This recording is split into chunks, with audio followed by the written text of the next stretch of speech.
अस्सलाम वालेकुम नाज़रीन, आप सबका इस्तकबाल है HN न्यूज़ में। मैं आपका होस्ट मोहम्मद अज़हरुद्दीन। आइए बढ़ते हैं तफसीलात की जानिब। HN न्यूज़ में आप सबका इस्तकबाल है। आइए नजर डालते हैं आज के अहम खबरनामे पर।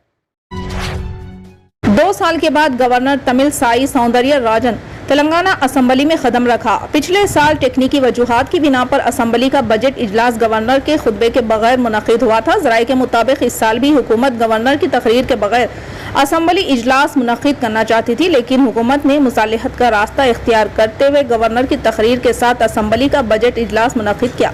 बजट इजलास के मौके पर गवर्नर तमिलसाई का इस्तकबाल कानून साज कौंसिल के चेयरमैन गट्टा सुखेंदर रेड्डी, कानून साज असेंबली के speaker Pocharam Srinivas Reddy, chief minister Chandrashekar Rao और वजीर उमूर मुखन्नीना विमुला प्रशांत रेड्डी ने किया। गवर्नर ने मुस्कुराते हुए कानून साज असेंबली और कौंसिल के अरकान का इस्तकबाल किया। इसके बाद गवर्नर ने तेलुगु में अपनी तकरीर का आगाज किया। गवर्नर ने अपनी तकरीर का इख्तिताम जय तेलंगाना के नारे के साथ किया। तकरीर के बाद कौंसिल के chairman, speaker, chief minister KCR ने गवर्नर को विदाई किया।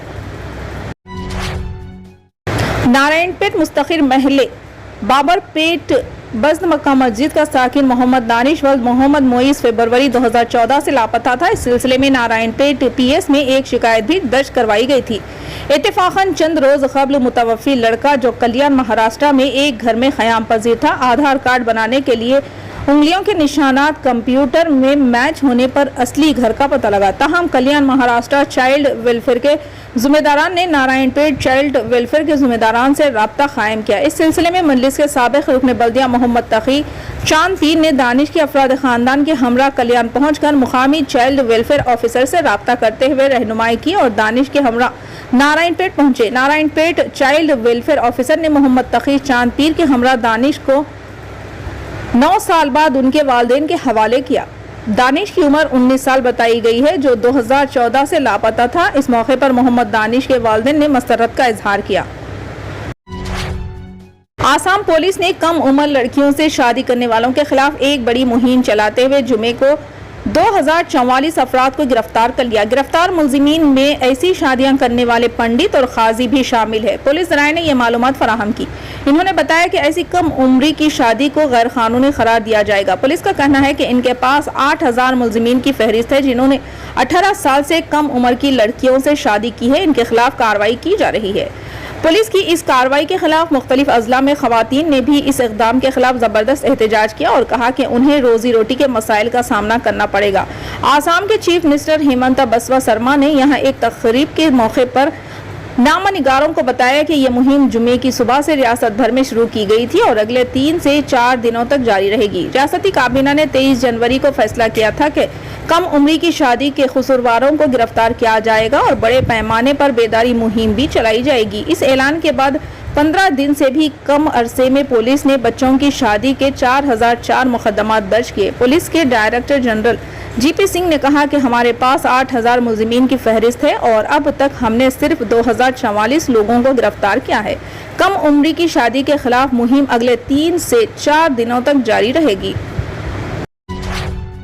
केरला से ताल्लुक रखने वाले एक ट्रांसजेंडर जोड़े जिया और जाहिद मार्च में अपने बच्चे को जन्म देने वाले हैं। जिया ने एक इंस्टाग्राम पोस्ट में ये ऐलान किया और दावा किया कि हिंदुस्तान में ये पहला केस है जिसमें ट्रांसमेन हामिला हुई। जिया मर्द के तौर पर पैदा हुआ और औरत में तब्दील हुआ और जाहिद जो एक लड़की थी जो मर्द में तब्दील हुआ। गुज़िश्ता 3 सालों से ये दोनों एक साथ रह रहे थे और इन्होंने बच्चे की पैदाइश का फैसला किया। जिया ने कहा कि अगरचे मैं पैदाइशी तौर पर यह अपने जिस्म के लिहाज से औरत नहीं थी, लेकिन मेरे अंदर एक निस्वानी ख्वाब था कि एक बच्चा मुझे माँ कहता हो। 3 साल हो चुके हैं हमें एक साथ रहकर और मैं 1 महीने के अंदर माँ बनने वाली हूँ। जिया ने अपने इंस्टाग्राम पोस्ट में इस अमल की तफसील पेश की। समाजवादी पार्टी के सदर और साबिक चीफ मिनिस्टर अखिलेश यादव का काफिला आज हादसे का शिकार हो गया। काफिले में शामिल निस्फ दर्जन गाड़ियां आपस में टकरा गई। यह हादसा बरदोई में पेश आया जिसमें कई गाड़ियों को नुकसान पहुंचा और 4 अफराद जख्मी भी हुए जिन्हें इब्तदाई तिब्बी इमदाद के लिए हॉस्पिटल में दाखिल कराया गया। इस हादसे में अखिलेश यादव को कोई चोट नहीं आई। इनकी कार के पीछे आने वाली गाड़ियां आपस में टकरा गई। अखिलेश यादव यहाँ हरपालपुर के बेथापुर में एक शादी की तकरीब में शिरकत के लिए जा रहे थे। दरियासना मालवा बलग्राम रोड फरहत नगर रेलवे क्रॉसिंग के करीब के खेमीपुर गांव के करीब यह हादसा हुआ। हादसे के बाद की कुछ वीडियोस भी मंजर आम पर आई, जिसमें देखा जा सकता है 4 से ज्यादा गाड़ियों को नुकसान पहुंचा है। लोग गाड़ियों के गिर जमा है। इसके अलावा एक एम्बुलेंस भी मौजूद है। गुजरात फसादात पर मबनी बीबीसी की दस्तावेजी फिल्म पर पाबंदी लगाने के मरकज के फैसले को चैलेंज करने वाली एक दरख्वास्त पर आज सुप्रीम कोर्ट में समाअत हुई। अदालत उज़्मा ने इस मामले में मरकजी हुकूमत को नोटिस जारी की है। सुप्रीम कोर्ट ने मरकज की मोदी हुकूमत से 3 हफ्तों में जवाब तलब किया है।